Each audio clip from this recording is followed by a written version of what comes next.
¿Qué tal, compañeros? ¿Cómo están? Espero se encuentren muy bien. El día de hoy nos acompaña la doctora Carolina Moriano. ¿Qué tal, doctora? ¿Cómo ha pasado? Un gusto saludarla. Hola Marcos, como siempre, qué gusto poder estar aquí con usted nuevamente. Muy agradecido. Bien, empezamos. Doctora Moriano, muchos compañeros durante todo este tiempo me han estado llamando, preguntando qué ha pasado con los docentes recategorizados. La señora ministra el día de ayer o hace 2 días manifestaba que no son 17.000, que son solamente 11.600 y que el dinero ya está en las arcas del ministerio. Pero no ha pasado nada, no se cancela, ya estamos marzo 4. ¿Qué ha pasado, doctora? Cuéntenos. Así es, querido Marcos, es realmente inentendible la situación del ministerio que manifiesta ya tener el dinero en sus arcas, pero no lo desembolsa. Efectivamente, no son 2 ni 11.000, son 17.000 docentes recategorizados porque tenemos procesos que están desde el año 2014, 2015, 2016, impagos durante el año 2020 y durante el año 2021. Solamente del último proceso de recategorización de los que participaron en el año 2018 son los 11.000, pero a quienes se les adeuda es a todos los docentes recategorizados que tenían que seguir subiendo esta jerarquía. Actualmente nos encontramos en nuestra acción en una etapa que se llama la fase de ejecución de la sentencia. El día lunes 1 de marzo era el plazo límite que tenía el Ministerio de Educación para entregar las acciones de personal a los docentes y para realizar el pago de los valores adeudados por concepto de incrementos por su ascenso y su recategorización. Este plazo no se cumplió, entonces nosotros el día martes hemos presentado ya un escrito dando a conocer de esta situación al juez y pidiéndole que proceda conforme a derecho corresponde, que es llamar la atención a la señora ministra de Educación, al señor ministro de Finanzas, porque es una acción conjunta que debían realizarlo, y pues solicitar que inicie con el procedimiento establecido en el artículo 22 de la Ley Orgánica de Garantías Jurisdiccionales y Control Constitucional, que es el proceso de destitución de estos funcionarios. Entonces, actualmente nos encontramos en esta fase. Pero en el momento que se aplica, en el caso, ¿no? Que se aplique este artículo 22, que sería la destitución de ambos funcionarios, parece que a ninguno de los dos como que no les causaría mayor sorpresa esta situación, o de pronto no les interesa, porque si ya pasó la etapa de ejecución, ya ustedes hicieron ahora el nuevo escrito, y si llegase a ocurrir esto, el artículo 22, ¿qué interés tendría tanto la ministra o el ministro en que se le aplique este artículo 22? Si ellos mismos manifiestan que el dinero está. ¿Por qué cree usted que no se los cancela, doctora? Yo creo que el dinero no está, porque recordemos que este mismo pronunciamiento la ministra lo realizó en el mes de enero en la Asamblea Nacional. Exacto. Ella de manera abierta dijo que ya contaba con un presupuesto de 20 millones para cancelar lo del año 2021. Sin embargo, en la audiencia, quienes pudieron acompañarnos pudieron ver que hay una discrepancia entre el Ministerio de Educación y el Ministerio de Finanzas, por cuanto al parecer el área técnica del Ministerio de Educación se olvidó de hacer este presupuesto en el año 2019 para ejecutarlo en el año 2020, porque la explicación fue clara. El presupuesto se lo pide hasta el mes de octubre, en el mes de diciembre se ve si realmente ese es el presupuesto que se necesita para ciertos rubros, y desde el mes de enero se comienza con la ejecución de este presupuesto, es decir, ya se desembolsa cada ministerio y cada ministerio lo destina para lo que ha pedido. Entonces, sería realmente inaudito que tengan presupuesto para el año 2021 cuando están faltos 2020. No sé si la estrategia del Ministerio de Educación en su momento sería pagar 2021 y quedar impagos 2020 con el tema de la pandemia, que ha sido uno de los argumentos. Tenemos que tener conciencia de que ha sido un año duro y por lo tanto no hay presupuesto. Pero eso no es justo porque es un derecho que los docentes lo ganaron año 2018. Se los pagó en el año 2019 y no había razón para no pagarlo en el año 2021. Entonces, realmente, si es que el presupuesto falta y falla muchísimo, todavía más el Ministerio de Educación, porque vamos a ver que tenemos un departamento administrativo muy deficiente que no puede coger y depositar en las cuentas de los docentes, si es que ya tienen el presupuesto. Lo cual, como les digo, yo no creo que sea así porque tendríamos únicamente una falla técnica que se le atribuye al mismo Ministerio de Educación, porque si ya tiene el dinero, ¿por qué no paga? Perfecto, doctora Moriana. Algo que le estaba escuchando y que me sorprendió un poco, ¿no? Es decir, que ellos, tanto la ministra como el señor ministro, para evitar que se aplique el artículo 22, podrían pagar solo una parte y de esa manera ellos evitan ser sancionados con este artículo 22. ¿Podría pasar eso? No, lastimosamente el tiempo para cumplir ya pasó. Ellos, siendo un poco más, por así decirlo, pilas, inteligentes, tratando de llegar a un acuerdo y a un consenso con los docentes, lo que debían haber hecho es en estos 15 días que se les dio desde el 4 de febrero, eran 10 para la entrega de las acciones de personal y 15 para el pago del dinero adeudado. Lo que podían haber hecho es un ofrecimiento de una forma de pago. Ellos tenían la oportunidad de decir, no tenemos todo el dinero, contamos con este desembolso que nos ha hecho el Ministerio de Finanzas y por lo tanto les pedimos pagarles este valor y el resto hacer con los pagos mensuales. Por ejemplo, podían haber pedido una ampliación del tiempo, pero el ministerio no ha hecho absolutamente nada. Entonces, ese tiempo ya pasó y ahora la ley es clara. Lo que nos dice es que si no cumplen, pues deben ser destituidos. Pese a que sean destituidos, la nueva autoridad que venga al ministerio o que quede a cargo deberá ejecutar esa sentencia. Entonces, el mismo proceso, la misma ley le dice que deben elevarlo a la Corte Constitucional para que ya estos jueces de un nivel muchísimo superior tengan conocimiento del incumplimiento. Ahora, como es cierto, estamos en un proceso ya de transición de gobierno, no poco o nada les importa ya salir de una u otra manera, pero no es solamente eso, porque yo le comento, también tenemos un lado penal, una acción penal que hemos ya iniciado el Frente de Recategorizados, porque no solamente se ordena la destitución de los funcionarios, sino que nuestra misma legislación prevé que quien no cumpla o no acate una orden de autoridad legítima, pues tendrá una sanción privativa de libertad de 1 a 3 años. Entonces, también tenemos esta vía penal. Por lo que sí es admirable la situación en la que se ponen los mismos ministros al no querer cumplir esta sentencia. Yo estoy seguro de que ambos ministros, ¿no?, conocen de toda esta situación y hasta dónde podrían ellos acarrearle algún tipo de problema. Y con estos antecedentes, doctora Moriano, los han llamado a ustedes como APEC, al licenciado Cristian Veloz y a usted como la asesora jurídica, doctora Moriano, del Ministerio de Educación para acercarse a conversar. ¿Lo han llamado? No, lastimosamente los delegados del Ministerio de Educación y los delegados del Ministerio de Finanzas tienen esa voluntad. Incluso ha sido realmente penoso ver la actitud en la que se pone el ministerio al manifestar que no es mucho el dinero que se les debe, que son solamente $86. Entonces, que es como que mala voluntad o como que fuera de lugar que hayamos iniciado esta acción. Incluso en una reunión de gremios en donde asistimos como AP, supieron manifestar que si van a pagar a las 2 personas que están como accionantes, sin embargo tampoco eso cumplieron, que van a pagar por zonas, tampoco cumplieron.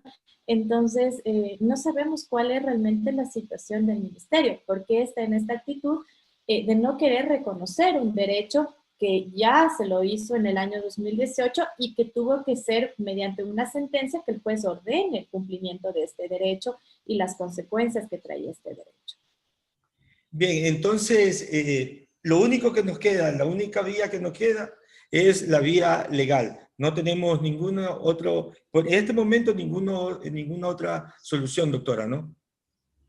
Así es, en este momento ya no nos sirven reclamos administrativos, pedidos al ministerio. Lo único que nos queda es terminar esta fase de ejecución de la acción de protección y seguir, impulsar el área penal para que haya la sanción de privación de libertad a estos funcionarios, porque no por el hecho de ser ministros y ostentar un cargo de alto rango, ellos quedan exentos de la ley. Ellos también se someten a nuestra jurisdicción, a nuestras leyes, y hoy por hoy este es el único camino que podemos tomar. Estar unidos como docentes, pero ya no nos quedan reclamos, protestas, tampoco es el momento por la situación en la que estamos pasando a hacer una marcha, una protesta. Sin embargo, sí vamos a alzar nuestra voz en redes sociales, lo estamos haciendo, varios medios de comunicación están pendientes, porque como le digo, son bastantes docentes, 17,000 es un número altísimo, y sobre esos docentes hay familias, hay presupuestos que se rompieron, entonces es una afectación muy, muy grande. Muy bien, doctora, pero estas cuestiones de tiempos judiciales es bastante especial, ¿no? Para que se llegue a aplicar este artículo 22, ¿qué tiempo podría pasar? La ventaja que tenemos de esta acción de protección es que es una acción constitucional, entonces los tiempos son sumamente rápidos, a diferencia de un proceso judicial civil o contencioso administrativo, en donde tenemos varios procesos, audiencias y todo. Este proceso es inmediato. En teoría, el juez tiene hasta el día lunes para contestar nuestro escrito, verificando que el ministerio no ha dado cumplimiento a la sentencia. Claro. Recordemos que también tenemos el apoyo y ha sido designado por el señor juez para la verificación y seguimiento del cumplimiento de la sentencia, la Defensoría del Pueblo. Entonces, estamos vigilantes. El día lunes, en teoría, el juez tendría ya que darnos una comunicación que ha verificado que no se ha dado cumplimiento a la sentencia y, por lo tanto, remitir ya el proceso a la Corte Constitucional, dando a conocer el incumplimiento de la misma. Lastimosamente, en la Corte Constitucional sí tenemos un retraso bastantísimo por el tema de la carga procesal que manejan, pero hay una unidad especializada para el incumplimiento de sentencias que deberá realizar el seguimiento del proceso y actuar ya en instancia administrativa con el proceso de destitución. Entonces estamos hablando de que es un proceso bastante rápido, con la presión de que mientras se da el proceso conforme lo establece el artículo 22, se va a seguir haciendo presión por parte del juez y ya de la Corte Constitucional en el cumplimiento de la sentencia. Perfecto, doctora. No es nada desconocido que las arcas fiscales en nuestro país están en cero. Pero escuchamos públicamente que el señor ministro de Finanzas, en una reunión donde estaba también la señora ministra de Educación, manifestaban un mal llamado bono que se nos iban a entregar a los docentes de $200. Digo mal llamado bono, ¿por qué? Porque debemos recordar que a nosotros en esta famosa ley humanitaria se nos descontó el 8,33%, alrededor de $600, $700 a cada docente, y ahora quieren tratar de devolver 200. Pero ni eso, es decir, una nueva burla. Mire, ya estamos marzo 5 y nada. ¿Qué pasó con eso? Efectivamente, era una estrategia desesperada, justo unos días antes de elecciones. Sí. Sin embargo, al ser un ofrecimiento público a través de los medios de comunicación autorizados, a través reconocido incluso por el presidente de la República, quien en redes sociales lo retuiteó en una cadena nacional, hizo hincapié de que se iba a entregar un bono de $200 de reconocimiento a quienes han estado trabajando durante la pandemia. Esto es algo que queda en firme. No hace falta que haya un decreto porque es un ofrecimiento público por una autoridad competente que ha sido el ministro y ratificado por el señor presidente. Nosotros como APE estamos esperando resolver un poquito otras cuestiones que nos apremian, como por ejemplo quiero ser maestro 7, estamos en sectorización, para poder tomar las acciones legales para el pago de estos $200, un bono que es totalmente independiente de que si se llega a dar la negativa por parte de la Corte Constitucional a este decreto que fue totalmente descabellado porque pensaban que íbamos a trabajar una jornada reducida y no fue así, porque se trabaja incluso más en el teletrabajo. Hasta horas que ustedes saben, la ley debería pagar más porque son horas extras, fines de semana, que son horas que se pagan muchísimo más. Este es un bono totalmente ajeno a esa recompensa. Debe ser pagado y nosotros como APE vamos a estar tomando las acciones legales para el pago de este bono. Entonces, esperemos que lo puedan hacer, ojalá con un refuerzo ante la segunda vuelta que viene en materia electoral, pero lo tienen que pagar. No es algo que se va a quedar en un ofrecimiento así nada más, sino es algo que sí se tiene que pagar y que nosotros vamos a estar trabajando legalmente para que se cumpla, o a su vez, si es que no van a entregar porque han hecho un estudio y no tienen el dinero, pues pidan una disculpa pública y se retracten, porque no pueden hacer un ofrecimiento. Uno cree que eso es verdad porque viene de una autoridad competente e incluso hace planes con ese dinero y dice, bueno, voy a poder disponer de un extra de $200. Entonces, si es que llegaran a retractarse, pues deberían hacerlo con la debida disculpa pública hasta los docentes y los demás funcionarios que fue ofrecido este bono. Bien, mire, no tenemos el pago de recategorización, el mal llamado de este bono, tampoco. Otro, los compañeros contratados, no se les ha cancelado, no se les paga los fondos de reserva, o sea, una desesperación, una calamidad total por todos lados. ¿Qué pasaría también con estos compañeros? Que estamos marzo y aún no se les pagan los meses anteriores ni los fondos de reserva, están en mora con el IES también. Es decir, un sinnúmero de aspectos y cosas negativas, y todos tienen que ver con el orden económico. Mientras ellos siguen exigiendo y exigiendo al maestro, y a nosotros, nada, no tenemos ningún tipo de atención en la parte económica, que es muy importante para poder sustentar todas las necesidades de nuestras familias. ¿Qué pasará con estos compañeros contratados? La ley prohíbe que se pague en marzo algo que ya se trabajó en febrero, o en febrero lo que se trabajó en enero. Así es, estamos trabajando ya porque hemos esperado el tiempo suficiente. Recordemos que están impagos en el tema del IES, algunos compañeros el mes de diciembre, enero, febrero, y ahora estamos marzo. Lastimosamente no podíamos actuar antes porque la ley del COIP, el Código Orgánico Integral Penal, nos dice que tiene que ser 90 días que haya un descuento. Ustedes revisarán su rol de pagos o en la página de transparencia del Ministerio de Educación, nos indica que se ha debitado este pago, pero no se refleja en el IES. El momento en el que usted quiera hacer un préstamo o que usted quiera acceder a un servicio de salud, le sale que su patrono está en mora. Entonces, esto es sancionado. De igual manera, nosotros hemos ya preparado una acción penal que la vamos a estar presentando la siguiente semana, porque ya se cumplió el tiempo que tenían para poder hacer este aporte al IES. Muchos están en un proceso de jubilación, se ven más perjudicados todavía porque sus aportes no les deja poder tener estos fondos de reserva ni acceder a una jubilación digna, con lo que debe cada docente retirarse. Entonces, tanto para el tema del IES como para el tema de salarios atrasados, muchos no están recibiendo el décimo desde el mes de diciembre. El décimo mensualizado no lo han recibido ni diciembre, ni enero, ni febrero. Entonces, ya hemos tomado acciones a nombre de todos los docentes. Trabajamos en una base de datos para poder saber a ciencia cierta quiénes están perjudicados y quiénes en el IES, quiénes están en el tema de los décimos y fondos de reserva. Y estamos trabajando en las acciones legales para que se hagan estos pagos.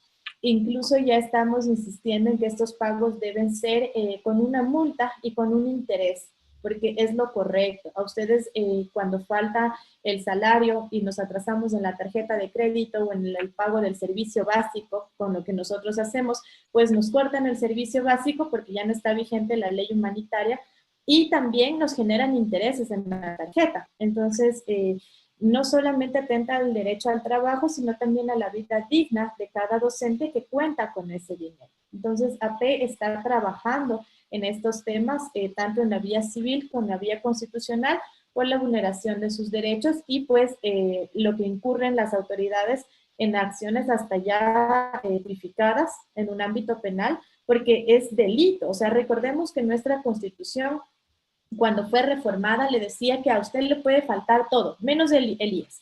Porque usted, si al menos en esta época usted quiere acceder a un servicio de salud, si usted no está al día, no puede acceder. Y eso es totalmente inaudito, es algo imperdonable. En el servicio privado, pues quien no afilia a su empleado al Seguro Social es sancionado, tanto con una multa como con privación de libertad. Y lo mismo sucede en el ámbito público. Lastimosamente nos hemos acostumbrado a esta serie de atropellos del ministerio y ahora que estamos despertándonos y dándonos cuenta, no está bien. Ya queremos hacer muchos préstamos quirografarios de los docentes y no pueden hacerlo porque no están al día. Entonces, esto no se puede dejar pasar y nosotros estamos actuando, como le digo, de la manera que consideramos que es la más pertinente, que es la manera legal. Exacto, ya la manera más pertinente es la manera legal. La Asociación de Profesionales de Educación, APEC, ya va a cumplir un año. Ustedes como dirigentes, no sé hasta cuándo van a tener la paciencia, y por qué no convocar a los docentes. No se les ha venido todavía a la mente esa posibilidad, o respetan muchísimo la condición de pandemia que estamos pasando a nivel mundial. Sí, justamente el día de hoy, 4 de marzo, estamos cumpliendo un año, el primer año de AP. Hemos hecho bastantísimo, aunque ustedes no lo crean, hemos hecho bastante en el tema legal. Quisiéramos poder hacer manifestaciones, plantones, pero primero creemos que la vía adecuada es la información que debe recibir el docente, para que incluso si es que llega a haber un momento sin pandemia en el que se organice un plantón, una marcha, sepa por qué está marchando, sepa cuál es su derecho, sepa por qué está ahí haciendo un plantón afuera del ministerio, qué es lo que está exigiendo. Y segundo, pensamos que este no es el momento por el tema de contagio. Nosotros una de las cosas en las que estamos trabajando y todavía seguimos luchando es por el no retorno al trabajo presencial de los docentes, por cuanto no tenemos los insumos de bioseguridad, no se nos ha puesto en la lista de las vacunas a los docentes, no se ha hecho una tabla de quienes están en situación de vulnerabilidad, ni quienes tienen afectaciones por sus familiares. Entonces, convocarles en este momento a una marcha por todas las vulneraciones que están existiendo no es algo que se apega a nuestro actuar y a nuestra consideración que hay siempre por los maestros, por los docentes. Si no tenemos 10 al día, si uno de nosotros se llega a contagiar o sus familiares, no van a ser atendidos. Entonces, eso sería bastante penoso y nos remordería terriblemente la conciencia. Pero ya en el momento en el que se pueda salir y podamos hacer un plantón, pues haremos conocer, queremos reuniones con el ministerio, las reuniones presenciales, porque las reuniones virtuales que hemos tenido nos silencian, no nos dejan participar, no nos dejan decir qué es lo que está viviendo el docente, qué es la falta que está de insumos. Hemos ahora trabajado también incansablemente en pedir al ministerio que se haga una insistencia al Ministerio de Salud para que los docentes, al menos de los sectores rurales que se les está llamando a trabajar y quienes están en los pisos aprobados, tengan la vacuna, sean considerados dentro de la primera línea para las vacunas. Hemos pedido que se trabaje en sectorización por lo de complicado que resulta que los docentes tengan que trasladarse en esta situación en la que toca tomar 1 o 2 buses de ida y 2 buses de regreso. Uno está propenso a contagiarse. Entonces, cuando ya esto pase, pues tomaremos otro tipo de acciones también, un poco de hacer visible nuestro malestar al ministerio, pero por ahora, y siempre nuestro lema es ver el ámbito jurídico, porque también lo que nosotros consideramos muchísimo es que la sentencia del día de hoy va generando precedentes. Si bien es cierto, la gente se acuerda de un paro nacional, se acuerda de una movilización, eso no es una jurisprudencia, eso no es un antecedente. Entonces, cuando hay otro docente vulnerado, no puede decir en la marcha de tal fecha nosotros exigimos esto y nos cumplieron, pero sí podemos sacar una sentencia y decir docentes de la misma situación en tal fecha tuvieron una sentencia en la que se hizo respetar su derecho y aplique ahora esa misma sentencia. Entonces, esa es la razón por la cual nuestra lucha es netamente jurídica, legal, y pues ya en su momento también tendremos un acompañamiento de plantones y marchas. Perfecto. Doctora, algunos compañeros instituciones particulares también se han comunicado conmigo y me dicen, bueno, ustedes, los docentes fiscales, tienen a la P que está en constante protección y siempre están hablando por ustedes. Pero nosotros los particulares, ¿qué hacemos? ¿Ustedes como AP también le dan acogida a los docentes particulares o es exclusivo para profesionales de la educación del sistema fiscal? No, nosotros estamos abiertos a toda la comunidad educativa. AP trabaja Particular, fiscomisional, no interesa. todos los docentes, toda la comunidad educativa, sea particular, fiscomisional, municipal. Municipal. Nosotros tenemos protección, buscamos protección de todos los docentes porque todos nos regimos bajo una misma norma que es la LOEI, sea particular, sea fiscal, y en el caso de los funcionarios LOI, recordarán que para una cosa son LOI y para otra cosa son los CEP. Pero los derechos son de todos. Incluso hemos trabajado, tenemos casos de docentes de instituciones particulares en los que también se vulneran sus derechos porque el retorno debe ser, por ejemplo, en todos, plan piloto o PICE del sector fiscal tiene que ser voluntario. Tenemos conocimiento de algunos que no son voluntarios, pues si se les brinda el asesoramiento y el acompañamiento para que puedan protestar, para que puedan decir, yo estoy en situación de vulnerabilidad, soy particular, pero no puedo regresar a trabajar. Entonces, estamos abiertos a todo el tema educativo. Trabajamos también con DESE, que no muchos de los DESES no son profesores de carrera, no son docentes de carrera, pero trabajan en educativa. Así es. Entonces, ellos también son vulnerados. Muchos DESES, por ejemplo, están como inspectores o jefes de DESE cuando su contrato se les cancela menos y su actividad detallada en la acción de personal es menos y la responsabilidad es macro la que se les da. Entonces trabajamos también con ellos, es decir, con toda la comunidad educativa. Doctora Moriano, algo muy importante y está en su campo, en su área, ¿no? El día de hoy la Asamblea Nacional va a convocar para la continuación de la sesión a ver si se aprueba ya en segundo y definitivo debate la LOEI. ¿Qué posibilidades usted ve de que se apruebe la LOEI? Realmente yo le veo muy complicado que vayan a dar paso a estas reformas, pues recordarán el día 23 de febrero, que fue la última sesión, se suspendió de la nada, justo en el momento en el que ya se iba a pasar a una votación. Es decir, ya estábamos así de tener una aprobación a estas reformas y sin ninguna otra razón, simplemente se suspendió el debate y quedó inconcluso. Hemos estado también tratando de ver cuándo al fin se va a reanudar, porque lo normal desde la asamblea es que suspendan y digan se va a reanudar tal fecha. Recién el día de hoy han dicho que se va a volver a convocar para el debate para una aprobación. Tenemos que esperar a ver cuál es la votación para esa aprobación de las reformas, pues, y de ahí también no es que va a ser enseguida, porque recordarán que tenemos que después de eso esperarnos a la publicación en el registro oficial, ver transitorias, ver disposiciones generales y vamos a tener inconvenientes como fue hace unos 2 años con el COA. Se publicó el COA, se derogó el ERJAFE y decía, pues, todos los que están en sumarios administrativos hasta un año después van a ser tramitados con estos recursos de apelación ya con el COA. Entonces, es toda una mezcla que había en este sentido. Entonces, tampoco es que si se dan las reformas vamos a vernos de cierta manera beneficiados de manera inmediata, porque siempre habrán las transitorias en las que se especifique hasta qué fecha va a regir la LOEI antigua y las nuevas reformas desde cuándo van a ser implementadas.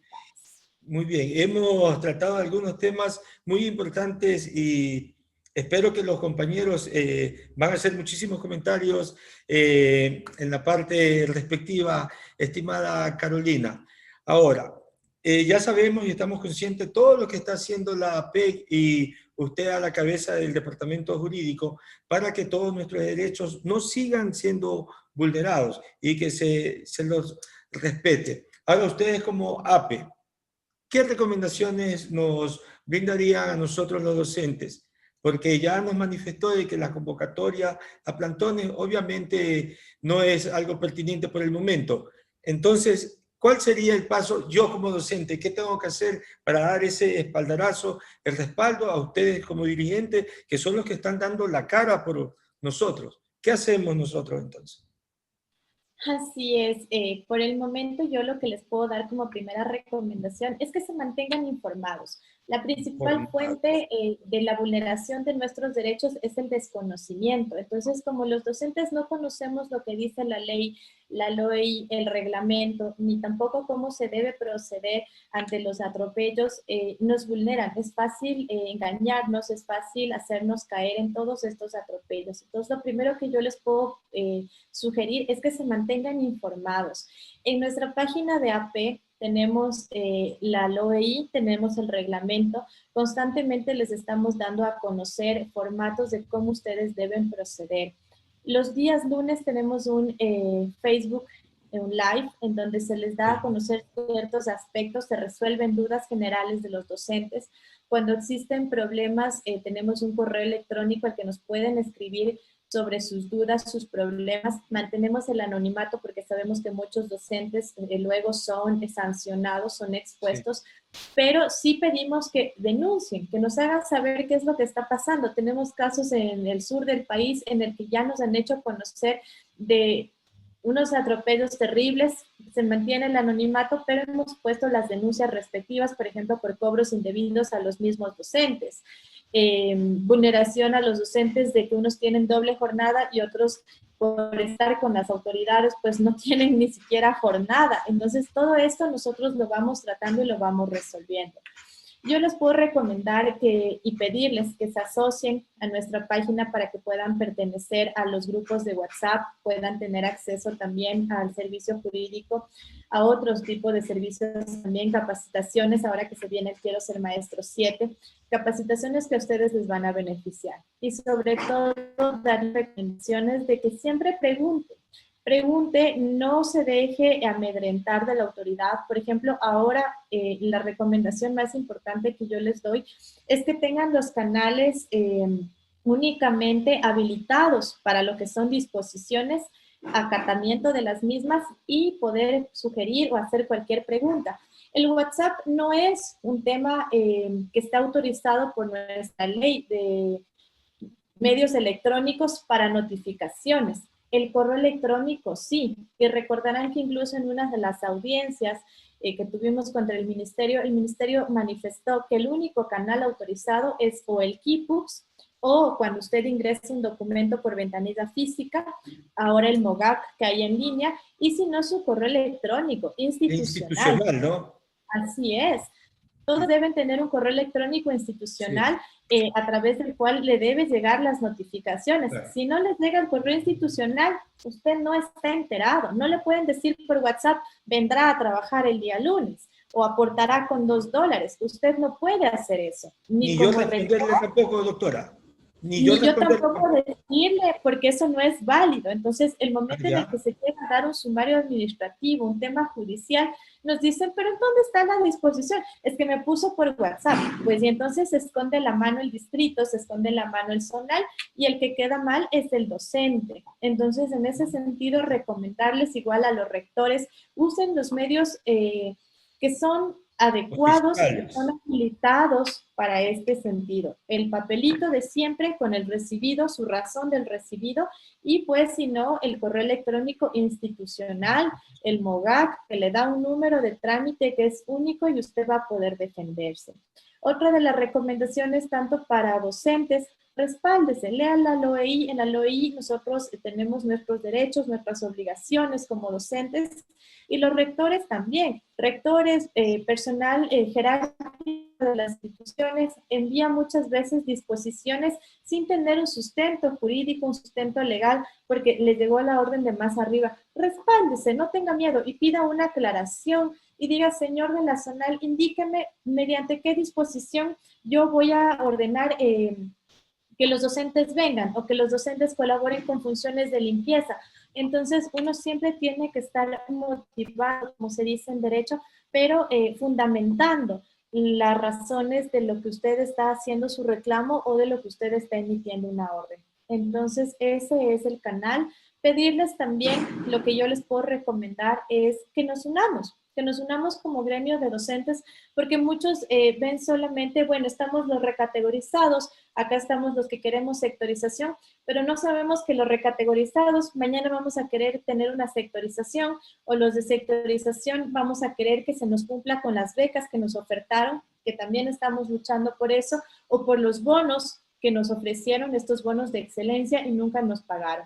Siempre estamos inmersos en varios atropellos por parte del ministerio, entonces pedir la unión de los docentes para que podamos ser más los vulnerados y escuchados y que se pueda poner un alto. Muy bien, doctora, entonces nos vamos a quedar con sus últimas palabras y recomendaciones. Mantenernos informados, usar los canales oficiales de comunicación, pero sobre todo mantenernos unidos, que esa va a ser la única forma de salir todas adelante y poder alcanzar lo que tanto deseamos como docentes, ¿no? Que es el bienestar y un trabajo más digno y sobre todo justo. Muy agradecido, estimada doctora Carolina Moríano. Espero que la haya pasado muy bien y nuevamente, muchas gracias por empoderarnos y por abrir siempre las ventanas para poder tener una mejor visión, estimada Carolina. Muchas gracias. Muchas gracias a usted y como les digo siempre, el docente ya vamos a tener el próximo mes, el Día del Maestro. El docente es la pieza fundamental en la sociedad. Ha venido perdiendo su voz, ha venido siendo vulnerado por ciertos aspectos, pero es momento de que vuelva ese respeto, esa consideración, esa admiración hacia el docente. Y con estas cosas que vamos aportando poquito a poquito, yo sé que lo vamos a ir recuperando y vamos a volver a ser ese núcleo importante y respetado por la sociedad. Muchas gracias a usted, como siempre, por el espacio y por dar esta apertura hacia todos los docentes, Marcos. Gracias a usted, estimada Carolina. Y recuerden, compañeros, que estamos trabajando por ustedes y para ustedes. Chao.